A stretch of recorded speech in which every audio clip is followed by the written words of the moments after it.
right, let's begin episode 5 of the Understanding America podcast. And we are done with the previous book, which was A Voyage Long and Strange.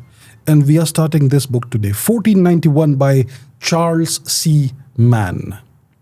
So just to explain who Charles C. Mann is, he is an American journalist. He is an author, a researcher. He is known for his insightful exploration of history, science, and environmental issues. And he has contributed to various publications like The Atlantic, Science, Wired, National Geographic, etc. And he is pretty acclaimed for his ability to blend multidisciplinary topics together, very meticulous research with excellent storytelling. Okay. And his approach is interdisciplinary. He integrates anthropology, archaeology, ecology, economics, and so on. And he is known for challenging historical narratives, the accepted wisdom, for which I really appreciate what he has done here in this book. This probably is his most influential work, 1491. Okay. New Revelations of the Americas Before Columbus. That's probably his most influential work. His next most influential work is 1493, which is a sequel to this. Okay. And another of his books is The Wizard and the Prophet from 2018, which is an analysis of two competing approaches to environmental and resource management. So this book came out in 2006. This is the second edition of the book. Okay. Charles C. Mann. Right. So what made him write the book? First of all, let's discuss that briefly because he writes about that at the preface of the book. So in 1983, Charles wrote an article for Science about a NASA program monitoring atmospheric ozone levels. Okay, and his research led him to a trip with a NASA team to Mérida in Mexico, the Yucatan region. And he visited the Maya ruins of Chichen Itza, very famous ruins. And that initially sparked his interest in Mesoamerican cultures. What's Mesoamerica? Where's the map? Do we have it? Okay, yes. We don't have the map of Mesoamerica. We have everything else here. Yeah, Mesoamerica is roughly the region from Mexico all the way to roughly Panama. This part is missing. Yeah, so that's roughly the region, okay? So the cultures from that region are called Mesoamerican cultures. Then in the mid-1980s, he traveled to Hazelton in Canada, up north, okay? And he learned about the Gitsan nation's lawsuit against the Canadian government, seeking recognition of their right to own their land. They said that we have never left this land. We've always lived here, long before you people came in. And we have never given up the right or our claim to this land. So we need the recognition of the fact that this land is ours. And this lawsuit starts in the 1980s somewhere. It's still going on. Oh. Okay? Okay. Isn't that interesting? Yeah, it is. Yeah. It is said that in the West, legal proceedings are way faster than in India. Exactly. Well, not quite the case. So 1980 is winning so many decades now. It's decades, exactly. Then Charles made multiple return trips to the Yucatan region in the 1980s, mid-1980s. 3 of them were with a photojournalist called Peter Menzel. And they traveled to an unexcavated city, at the time it was unexcavated, called Calakmul, with a Mayan chiclero. There's a tree called the chicle tree, and it's sap. When you cut the tree's bark, there's something that oozes out liquid. So the chicle tree has a specific kind of sap. And it is collected. It's been used for centuries, maybe millennia, by the people of the region to chew. They chew it.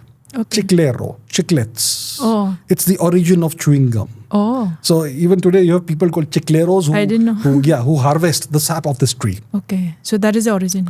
Yeah. So Wow. So Charles traveled to Calakmul with Juan de la Cruz Briceño, who's a Mayan chiclero, and so on. So he has had this interest in the region since the 1980s, and then in 1992 he read an article by William Denevan in the Annals of the Association of American Geographers, okay, which posed a very fundamental question. What was the New World like at the time of Columbus? And that question apparently had not really been looked into in detail until that time. So what was this world like? The New World is the Americas, North and South America, and the surrounding region, the Caribbean and so on. So what was this world like around the time that Columbus stumbled upon this region, right? And then, so who's William Denevan? He is a geographer at the University of Wisconsin. And his article in this journal deeply influenced our author.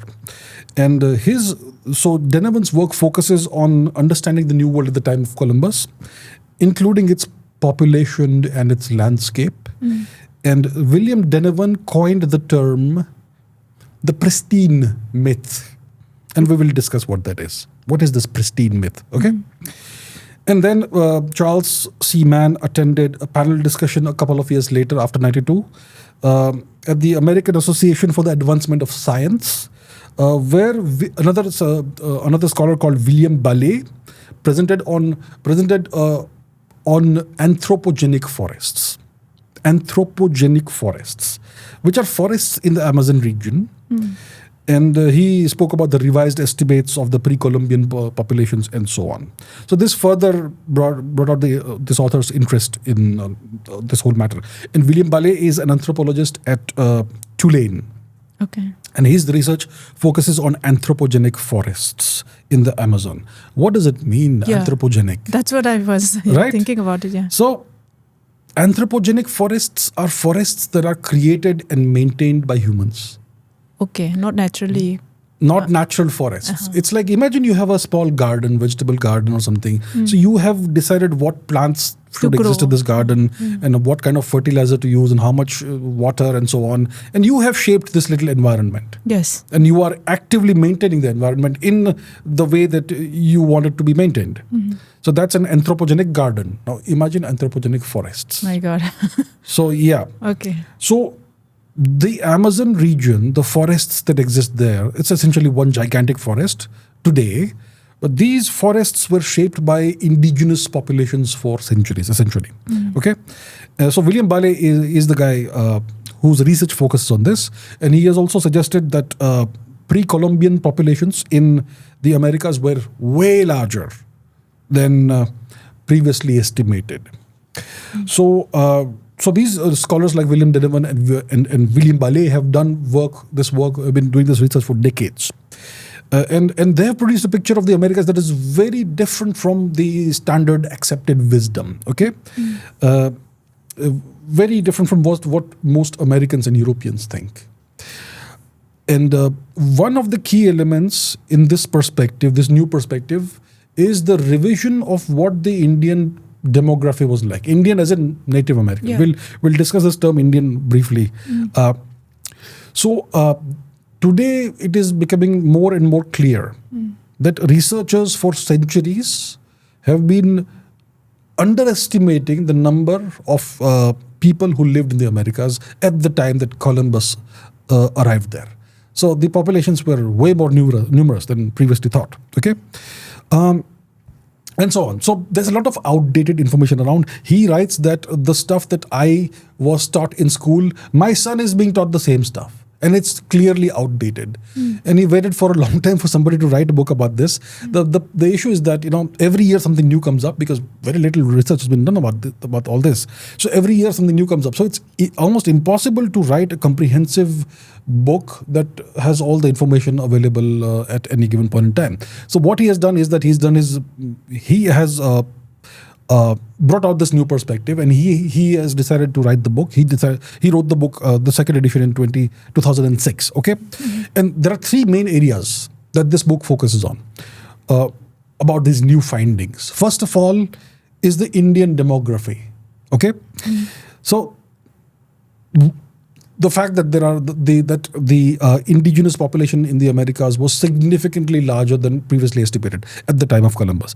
Indian demography is number one. Number two is Indian origins. what are the origins of the natives of the Americas, right? And there's a lot of new research that's happening and a lot of new understanding of what the origins were like. And thirdly, Indian ecology. How did they shape the environment? Was the environment virgin soil? Was it untouched by humans? Were the Indians primitive barbarians who lived like rabbits or whatever without really changing the environment? Or did they shape the environment they lived in? Indian ecology. Did they modify the environments and so on? And then there's the question of the term Indian. So clearly it's not an appropriate term. It's not the right term. We are Indians, right? The people of the Americas, North, South, Central, they're not Indians. But the term has stuck because Columbus decided that he had reached India. And he called them all Indians. And so that's how the term originated, because Columbus thought he had reached India. He had gone out there looking for India, but he stumbled upon a new continent. But the real reason why the author uses the term Indians is because if you go anywhere in the Americas today, North America, South America, Central America, the indigenous people refer to themselves as Indians. Oh. Okay? So that term is a neologism. It's not neologism, but it's a term that was invented by outsiders, but the natives now use it for themselves. Indians. So that's why the author, I remember when I was a kid, I was a fan of Diego Maradona. Diego Armando Maradona, the Argentinian footballer, one of the greatest of all time. And he wrote about the fact that when he was a new footballer, he was not very well known. And he played in Europe somewhere, and people used to taunt him, calling him Indian, because he clearly has some native ancestry. You can see it in his face, in his features, right? Right. He's not pure white. He's a brown guy. He has native ancestry. So people used to taunt him, Indian. That's how. So the world over, the natives of the Americas are called Indians. In Spanish, they're called Indios and so on. So that's why, because of the way things are, the author has decided to just call them Indians. And he does explicitly mention and recognize the fact that it's not the most appropriate term and it's not the correct term. But it is what it is, right? And so on. So there's a whole lot.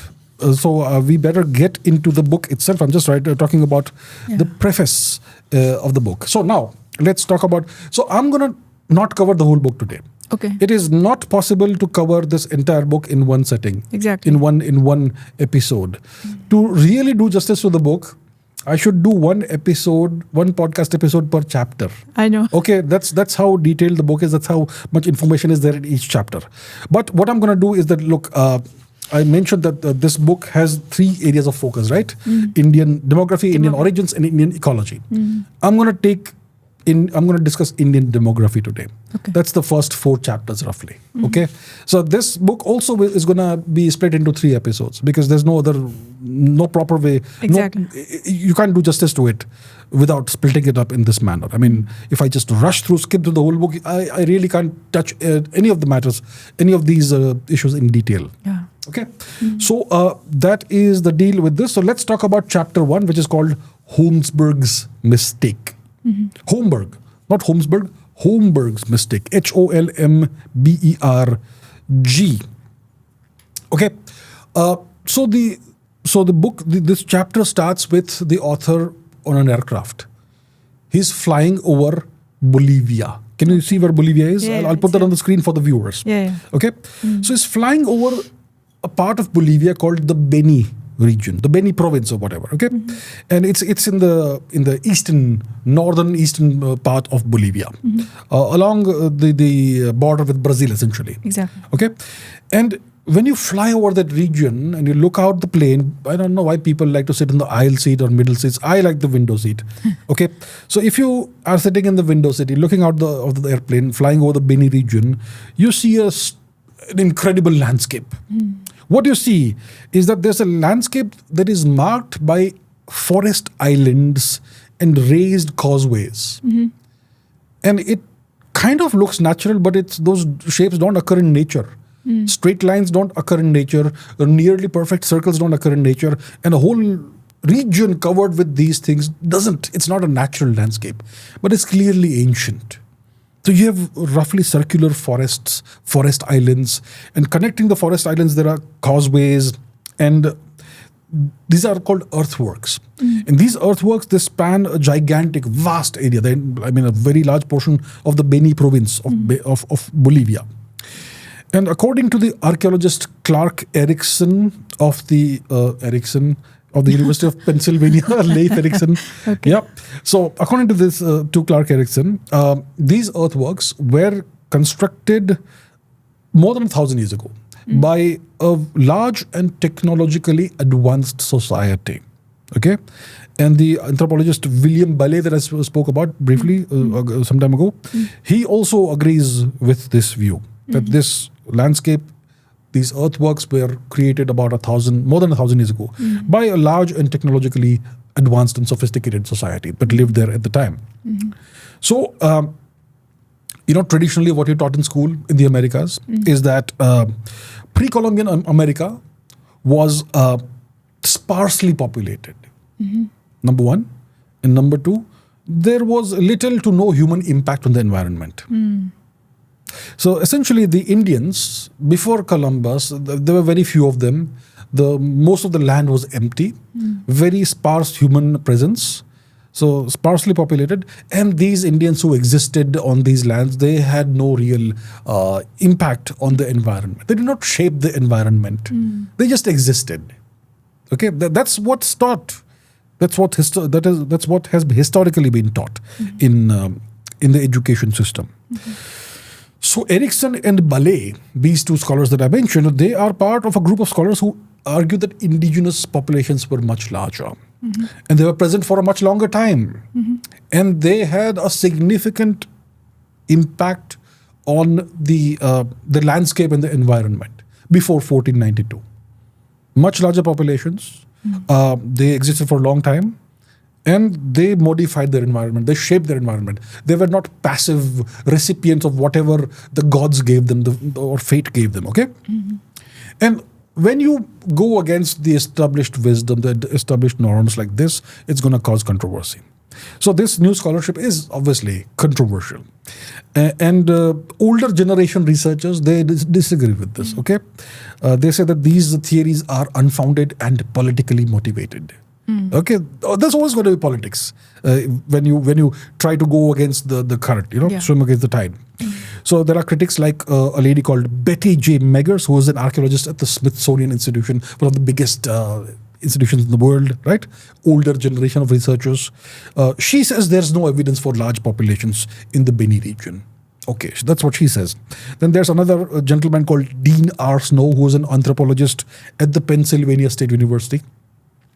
He also criticizes these new claims, about Indians. He says that there is meager evidence from the ethno-historical record. And, this little meager evidence can easily be misinterpreted and made to sound like whatever you want. So he also disagrees. So these new theories, obviously, they have lots of implications on a lot of things, like or environmentalism. So, for example, if you are an environmentalist and you say that look at the pre-Columbian Indians, they did not harm the environment, they did not shape the environment. We should aspire to live like them and have less of an impact on the environment. Well, these new theories tell you that no, it's not the case. They also did a lot to shape their environment. And the environment that we found in 1491 was not quite a natural environment. It was a human-shaped environment, anthropogenic environment, right? Yeah, so there's this myth called the pristine myth that America in 1491 was untouched by humans, an Edenic land, like the Garden of Eden, the Christian myth of the Garden of Eden, and so on. And many conservation efforts, they paint this image, this picture of America in 1491, untouched land, virgin land, and so on. So yeah, when these new facts come out, it's going to impact environmentalists and the way they portray their work and so on as well. So this region in Bolivia, the Beni region, it is a great example where there's clear evidence of extensive human modifications to the landscape. Causeways, canals, raised fields, raised forest, canals where fish were trapped because half the year the region is kind of covered with water because of rains. So half of the year this region is covered with water. So there's fish everywhere. So the Indians of the time, they used to corral the fish into specific canals and they could fish them. And half the year there was essentially drought like situation. And the Indians, what they did was they cleared the land by setting fires in a very strategic way. So the entire landscape, became shaped by these practices of burning, of clearing, and so on. And what you find is that there are certain species of plants that grow there that are adapted to fire. Okay, adapted to fire because because you have this practice for centuries of setting fire to the region to clear the thing, and also you get it's better for agriculture as well, because when ash is a good fertilizer and so on. So there are species of plants there that are adapted to fire. Which is clear evidence of humans shaping the environment. So you have you can see the way humans have shaped the environment from the air. You can see it when you go on the ground. So that's all of this is what you see in Beni. Now the chapter is called Homberg's mistake. So what is Homberg's mistake? That's the key thing in the chapter. So there was an anthropologist at Cornell University who was there from 1948 to 1966. His name was Allan R. Homberg. Okay, so when he was a student, he lived in the Beni region as a researcher. Okay, before he got his degree and all, between 1940 and 1942. So he was in Cornell from 48 to 66. Okay. But before that, from 1940 to 1942, he was living in the Beni region. He lived among the Siriono Indians, Siriono tribe or ethnic group of Indians who live in the Beni region. And he lived among them for 2-3 years. And he eventually wrote a book about his experiences there. The book is called Nomads of the Long Bow. It came out in 1950. And it quickly became a very highly influential book about anthropological look at the society of the Siriono Indians in the Beni region. And you can extrapolate the findings to all other Indians if you want to. All other Indian groups in the region or in the Americas if you want to. So this became very influential. But it was a highly inaccurate portrayal of the Siriono. So in this book, so first of all, we have to understand Allan Homberg was not a malicious person. He was pretty compassionate. He tried to help the Siriono he found and so on. But he made a mistake, a big mistake in his conclusions as a scholar. So what he did was he portrayed the Siriono Indians as a culturally backward people, living in a pristine environment. Okay? He said that these people have no culture. They have no music. They have no art. They don't know how to do agriculture. They don't have any of the characteristics you would expect from a marginally or relatively cultured or civilized people. These people are just savages. They don't even wear clothes. Okay. They have no traditions, nothing. Completely culturally backward people living in a pristine environment that's untouched by humans. If he had taken a helicopter ride or a plane ride, he would have seen something else. But once you think in a certain way, you see everything from that perspective. So that's what he said about the Siriono people. Tremendously backward people. And people who have not shaped their environment in any way whatsoever. So this misinterpretation is referred to by Charles Mann in this book as Homberg's mistake. Okay. So they are culturally backward. They're living in extreme poverty. They have no material culture. They have no religion. They have no societal complexity. They seem to have existed like this for thousands of years. That's what he wrote. But then later research showed something else. It said that the Siriono population, so Homberg is there from 1940 to 1942. Then later it was found that the Siriono population had been decimated by smallpox and influenza in the 1920s. Completely decimated. Their numbers had come down by 95%. Oh. 95% of them had died out. Okay? And on top of that, they were facing persecution from white cattle ranchers who wanted their land. And the government was hand in glove with the cattle ranchers. It was persecuting the Siriono. So they were not remnants of a primeval barbaric people. They were the survivors of a very recently shattered society that was still actively being persecuted and oppressed. Okay, it's like you stumble upon survivors of a Nazi concentration camp and you say that these people have always lived like barbarians. That's the kind of assumption or misinterpretation Homberg did about the Siriono people. Okay. So linguistic evidence shows that these Indians, the Siriono Indians, they were relatively recent arrivals in the Beni region. They probably came in the 17th century. Okay, so which means that their ancestors were not the builders of these ancient earthworks. They came in later.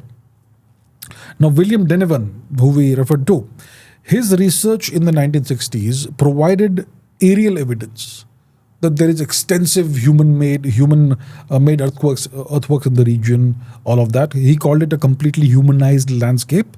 And then Clark Erikson, whom we also referred to, of University of Pennsylvania, he believes that this landscape was created by ancestors of Arawak-speaking people. Groups like the Mojo and the Baure. And he believes that the people who built this landscape started doing this work around 3,000 years ago. And it went on until about 1,000 years before today. And the society still existed about 1,000 years ago. So the Arawak people are the ones today, I don't know if they still exist, but in 1492, they lived in the West Indies region, and Columbus found those people there. The Taino people, the Arawak people, the language they spoke is the Arawak language. Right.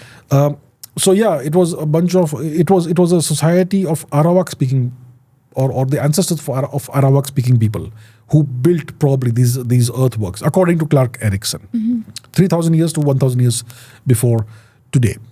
And there are mounds there. Okay, forests are on raised mounds, circular or roughly circular forests. They are not at the ground level. They are on raised mounds, and some mounds are like 50-60 feet tall. And there is a mound called Ibibate. Okay, it looks untouched. It looks pristine. But if you poke a hole in the surface of the mound, you will see what inside? Pottery. Oh. The mounds were built by stacking pottery on top of each other. Pottery. Wow. A whole mountain of pottery, which ensures that the soil is aerated. It is not completely dense and compactified. So it is good. It's helpful if you want to build, if you want to plant certain kind of trees on top of it, which need more space for the roots and all that. So there is this mound called Ibibate, which is the biggest mound in the region, which is larger than the hill of Testuccio or something it's called outside Rome, which was the garbage heap of the imperial city back in the day. Okay. And there are many more mounds like Ibibate over there. So it's all human-created mounds. So Homberg's mistake is one specific mistake made by one specific researcher. But it is something that is a broader historical trend. He made this tremendously inaccurate assumption about the Siriono people in the Beni region in Bolivia. But the same kind of thing has been going on everywhere else. When it comes to scholarly research about the native people, the Indians of the Americas, whether it's North, Central or South America. Okay. And the assumption is that the Native Americans have lived in a timeless, unhistoried state before European contact. They have been timeless, unchanging, and no history. All right. And this misconception has permeated scholarly work. It has permeated textbooks. It has permeated popular culture. It's permeated the media, environmental campaigns, and it's kind of polarized. The Indians are either portrayed as vicious barbarians or noble savages. Okay, but both lack agency. What is agency? If you read self-help books, they'll say you need to be a person with high agency. A person who has low agency is a person who is passive, who is the recipient of whatever fortune and fate brings to that person. And that person doesn't really shape the world, doesn't really have an impact on the world. It's like a supporting character in a movie. Okay? But if you have high agency, you're a person who takes the world by the scruff of its collar and makes things happen. So you're not a person with high agency, somebody who makes things happen, who takes control of his or her life and has an impact on the world beyond them. That's a high agency person. Yeah. So the Indians were either vicious barbarians or noble savages, and they lacked agency, which means they had no. They were passive people. Okay, they did not really take any initiative or whatever. That sort of thing. And the positive idea is the noble savage. The idea of the noble savage dates back to somebody like Bartolomé de las Casas, who was the conquistador who became a priest, who repented of his actions, and who tried to who advocated for better treatment of the Indians and their conversion to Christianity and so on, right?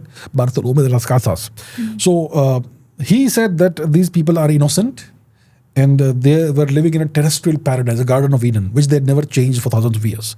So that idea comes from there, from Bartolomé de las Casas, the guy who was there just in the aftermath of Columbus in Hispaniola and so on. And he wrote about what happened there. And then there are later thinkers and philosophers like Henry David Thoreau, who was a very famous American writer, philosopher, thinker, etc. These people like these, they focused on the indigenous people's supposed lack of impact on nature. They said that these people never changed anything, and when the Europeans came to the Americas, it was all untouched land, virgin soil. And there are other historians like George Bancroft, another famous historian, who says that before the European contact, North America was an unproductive waste, inhabited by feeble barbarians. So, according to this view, their lack of change was because of laziness. Okay, so again, unproductive barbarians and so on, feeble barbarians. And there are lots of other examples like these. Some anthropologists like Alfred Kruber, they said that this lack of development, this perceived lack of development among the Indians, it's because of their vicious nature and their incessant warfare against each other. They were always fighting each other. And they never sat in peace, and they never did anything that would be possible in a time of peace. So if you're always fighting, if you're always in a state of war, there's never going to be any cultural development and so on, right? So on. And various other people like Samuel Eliot Morrison, they claim that these Indians, they created no lasting monuments or institutions and so on. So that's been the perspective, that's been the view. And textbooks, they have reflected these views, depicting Indians as backward very often. And even in the late 20th century, some textbooks presented the Americas as devoid of mankind and its works before European arrival. So essentially, Indians are not even regarded as mankind, apparently, right? So that's been the perspective, okay? So now this new perspective, this new understanding is emerging, and there is pushback. There is pushback against this understanding, but it's becoming clear, more and more apparent and clear now, that pre-Columbian America was much busier than we think it is. It was more diverse. It was way more populous than previously imagined. And they had sophisticated urban centers, and they had well-established agricultural practices and so on. So let's take a look at the timeline briefly of what America, the development of the Americas. So the pre-Columbian era, it starts maybe about 30,000 years ago, perhaps. Okay. There are certain sites, archaeological sites in places like Chile, etc., that have evidence of very early human habitation dating back about 30,000 years ago, or maybe even before that. And recently I heard that there was a discovery somewhere in South America that goes back more than 100,000 years ago. Okay, but it's not very clear if it is 100% proven or not, but yeah, it looks like the timeline is going to be extended. But 30,000 years ago, there seems to be the first clear evidence of early human habitation in the Americas. And there seems to have been migrations to the Americas even around 20,000 years ago or before that,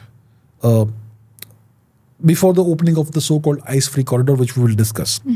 So what is the conventional theory of how the Americas were populated? The conventional theory is that about 13,000 years ago, The planet was at the peak of the last ice age, and the Bering Strait was frozen over, which is the strait that you have the Bering Islands there today, and it's the region that is, you could say, the dividing region between the United States and Russia.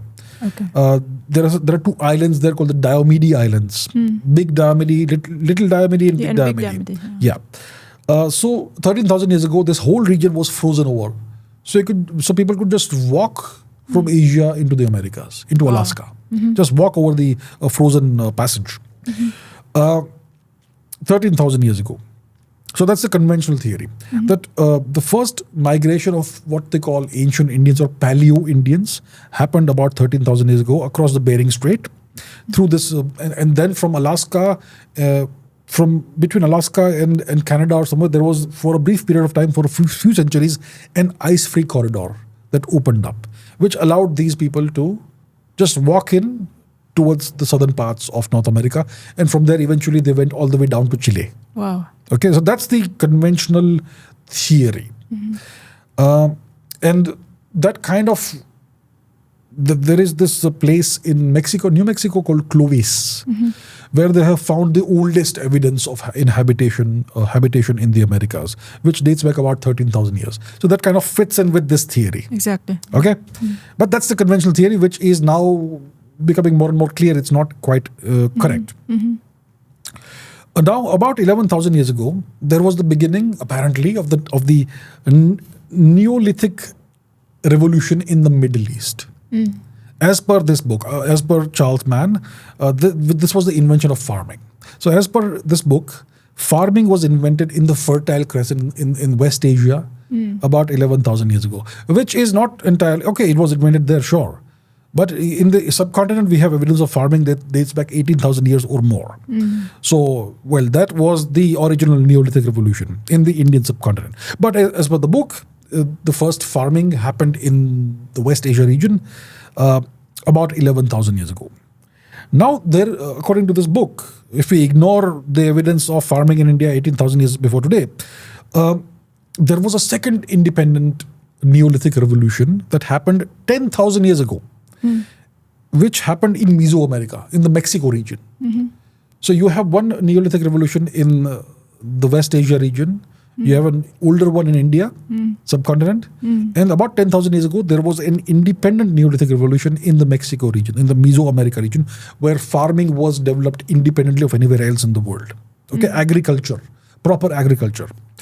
And there's a potential third or fourth Neolithic revolution in coastal Ecuador. Can you see Ecuador? Where is Ecuador? Yeah.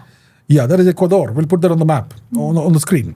So in coastal Ecuador, there was possibly a third Neolithic revolution where you find evidence of the earliest cultivated squash seeds. What is squash? It's a vegetable that belongs to the pumpkin family. Oh. Okay. So the earliest cultivated squash seeds are found there in coastal Ecuador. So that's about 10,000 years ago.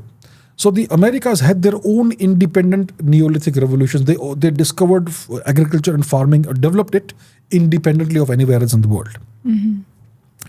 Now, about 3,000 years ago, the ancestors of Arawak-speaking people, the Moho and Baure that we discussed, they started constructing these complex earthworks in the Beni region. Okay, which we discussed.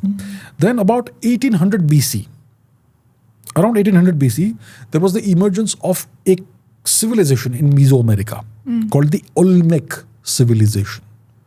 Olmec. This was the first technologically complex culture in the Western Hemisphere. And their archaeological sites still exist. And they are characterized by these 6 feet tall human heads, statues of human heads that look like they are wearing helmets. And the features, facial features are vaguely African-like. Okay.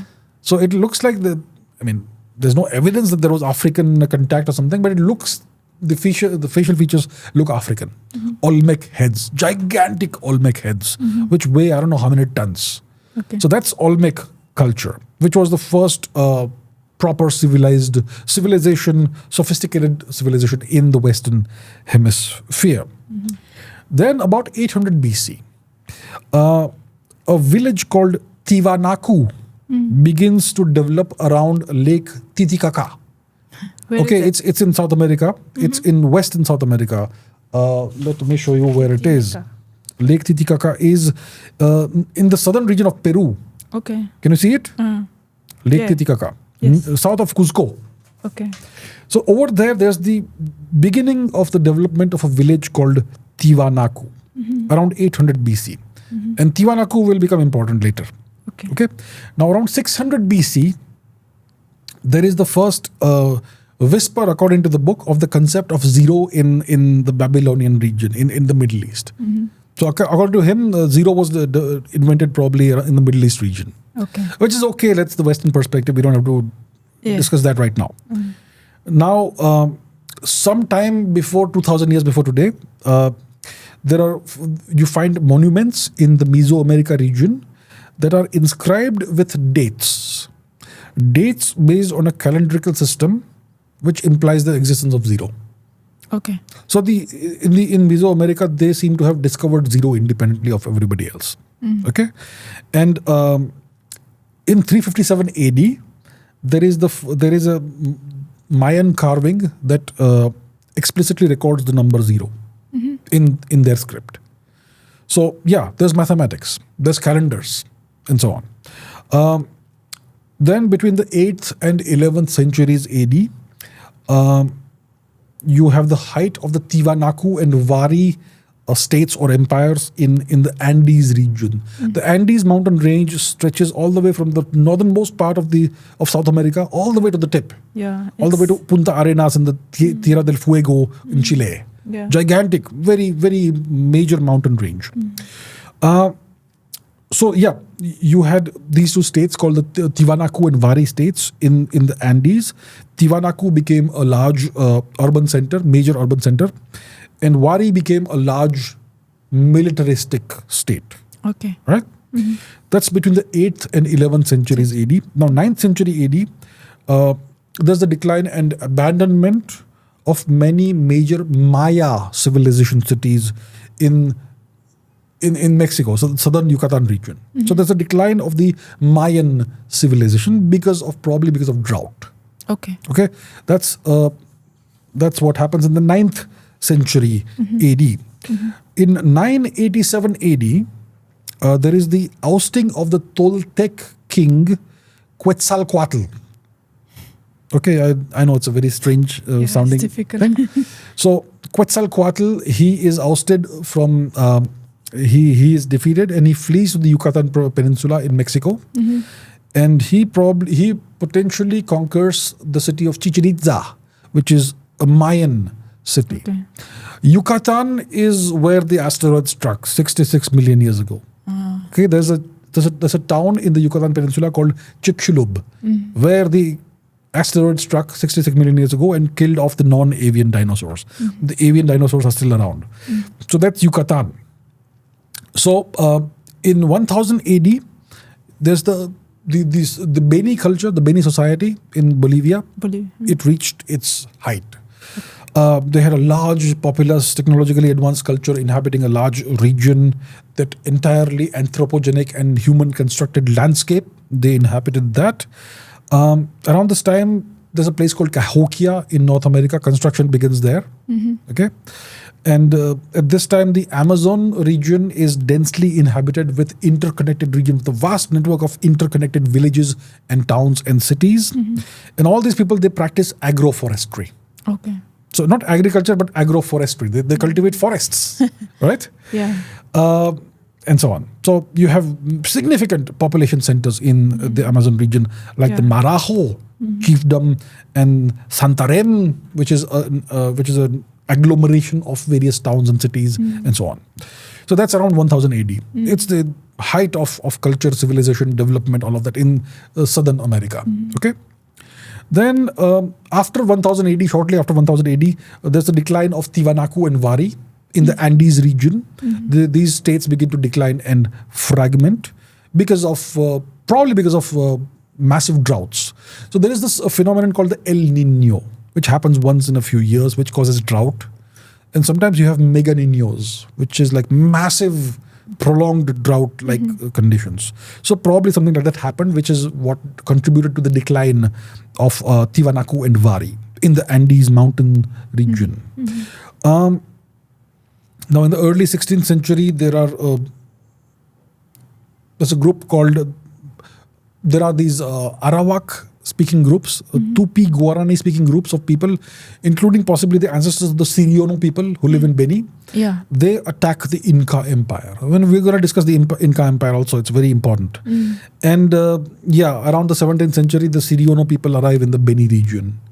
And then Homberg discovers them in the 1940s. Okay. Where they've been completely devastated by pandemics and all that, right? So that is all of this we're discussing is pre-Columbian history. Now, let's talk about the post-Columbian era. 1492, we have Columbus who stumbles upon the Americas thinking he has discovered India. So this is the beginning of European contact and colonization, right? Then mid-16th century, Bartolomé de las Casas, he writes a book called Apologetica Historia Sumaria, in which he portrays the indigenous people as noble savages. He says that these are noble people. They may be savage and primitive and all, but these are noble people. They're good people. We should not mistreat them and all that. So he advocates for better treatment of the natives, which he sees is not happening. I mean, they are being exterminated by Columbus and his and his successors in Hispaniola and the Caribbean region. Anyhow,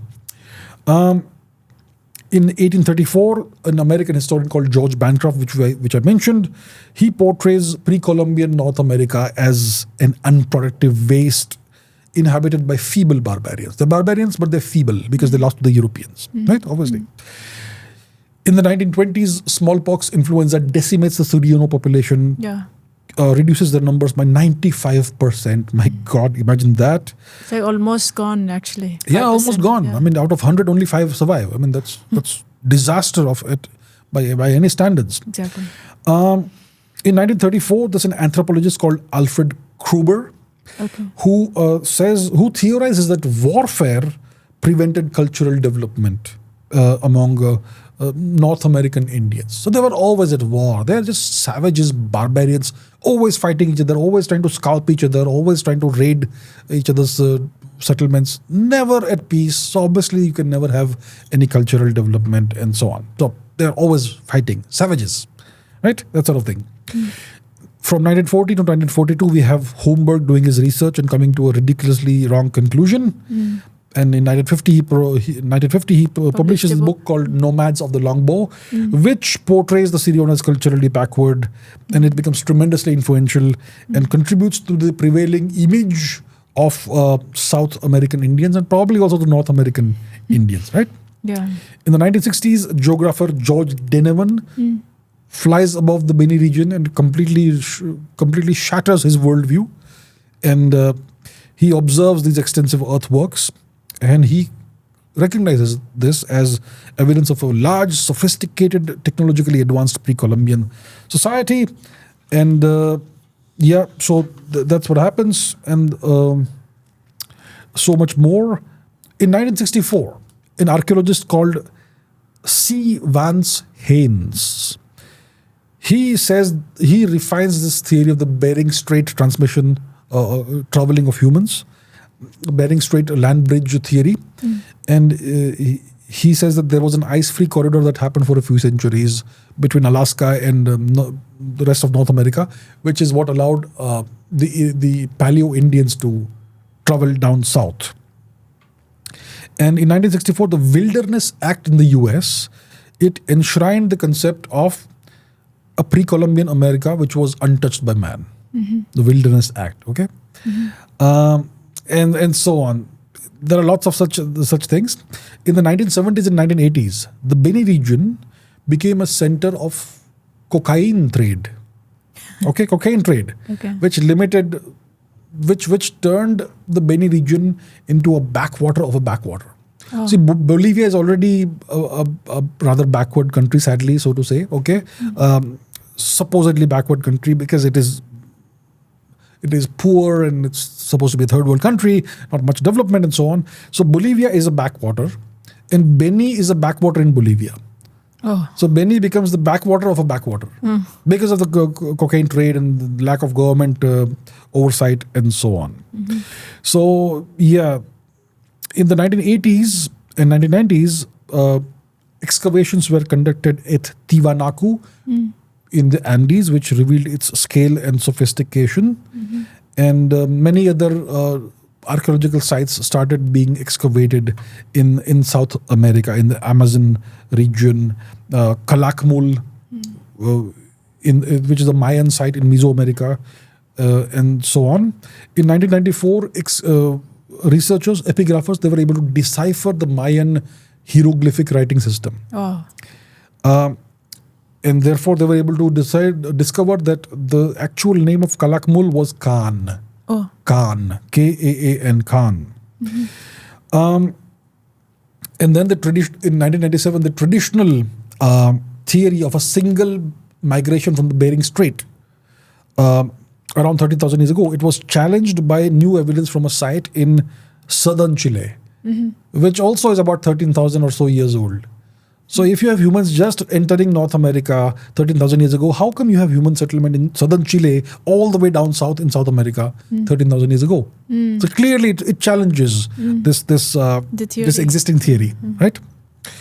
And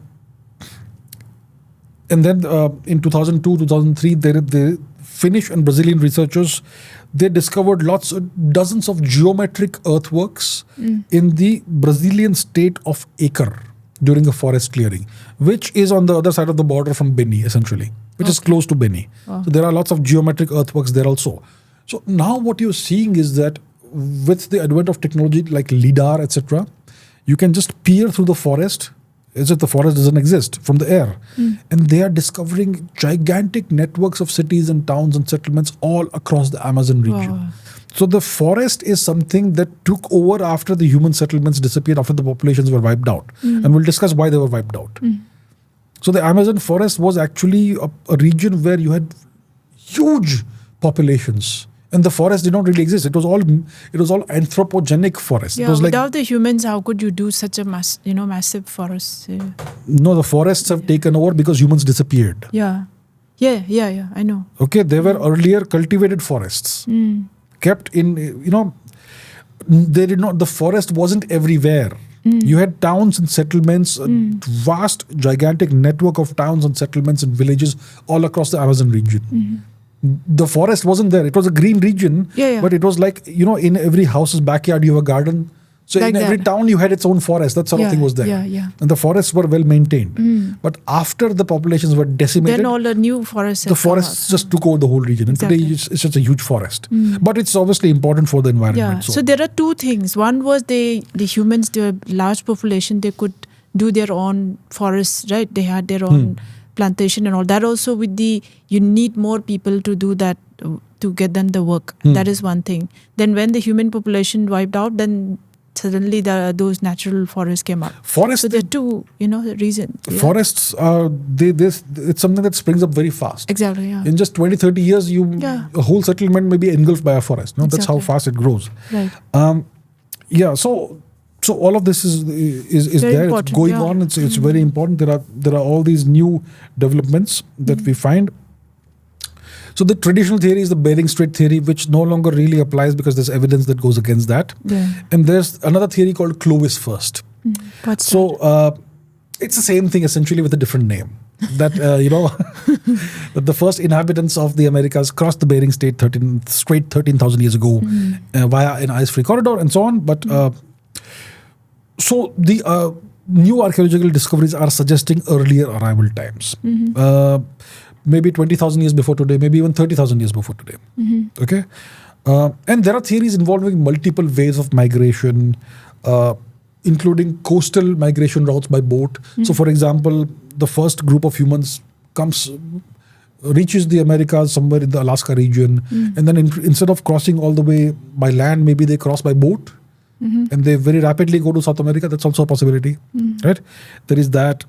And so the timing of when this happened and what kind of specific routes were taken by the earliest humans in populating the Americas, it's not quite known right now, and it's a matter of active research right now in the archaeological community. And now that people are proposing that there could have been multiple waves of migration,